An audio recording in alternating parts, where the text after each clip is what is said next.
E ora vi portiamo in quella che è stata nominata per il 2016 la città europea del vino, ovvero il territorio del Conegliano Valdobbiadene e i suoi 15 comuni che proprio per celebrare questa proclamazione nel mese di novembre hanno organizzato il Festival della Cultura Enologica. Vediamo.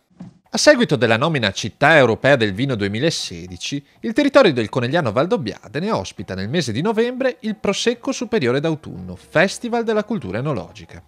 Un programma ricco di eventi, aperto da un ciclo di convegni dedicato al comparto vitivinicolo, il cui primo appuntamento si è tenuto a Follina sul tema vite e energie. Un approfondimento su un'esperienza di un'università spagnola sul tema del riutilizzo come risorsa dei tralci di vite, su una realtà diciamo che a livello numerico è abbastanza sovrapponibile a quella del Prosecco Superiore Conegliano Valdobbiadene. È stato fatto proprio un'indagine specifica sul tema delle biomasse e del loro riutilizzo in ambito energetico o come compostaggio. Momento culminante del Festival della Cultura Enologica, la Convention Nazionale delle Città del Vino, che tra l'11 e il 13 novembre vedrà 150 sindaci provenienti da tutta Italia ospiti nel territorio del Conegliano Valdobbiadene, dove saranno accompagnati in alcuni itinerari. L'itinerario principale è quello della strada che parte da Conegliano e arriva a Valdobbiadene e poi con tutte le sue declinazioni sia per quanto riguarda le strutture ricettive, le strutture enogastronomiche e le cantine, ma anche quelle culturali legate ai monumenti che noi abbiamo, l'abbazia di Follina, l'antica pieve di San Pietro di Feletto, il molinetto della Croda.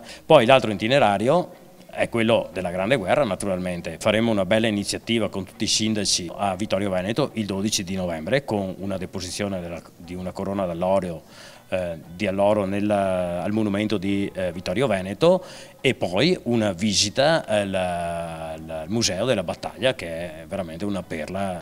Non era mai accaduto che un territorio nel suo complesso e non una singola città venisse preso come riferimento europeo di un intero comparto produttivo. Un'occasione unica quindi per i 15 comuni dell'area del Prosecco Superiore per promuovere il proprio territorio nell'ambito del turismo europeo e rafforzare così la candidatura del suo paesaggio a patrimonio dell'umanità UNESCO. Abbiamo visto un aumento del turista, delle presenze e permanenze dei turisti, soprattutto stranieri, che hanno coinvolto un po' tutti i comuni dell'area di ODGG. Questo è un risultato positivo sicuramente per i primi 6 mesi e ci auguriamo che lo sia fino a fine dell'anno. Quando abbiamo iniziato lo scorso anno questa avventura, l'obiettivo che ci eravamo posti non era che fosse una candidatura finalizzata a se stessa, ma che fosse proprio l'inizio di un qualcosa che doveva durare nel tempo e che per noi in questo momento è la candidatura a diventare patrimonio dell'UNESCO. Siamo dei grandi produttori di un prodotto meraviglioso che gira tutto il mondo, ma abbiamo la fortuna di avere un territorio unico che produce questo Prosecco. Stiamo capendo che lavorando insieme riusciamo a valorizzare notevolmente questo territorio, questo è molto importante.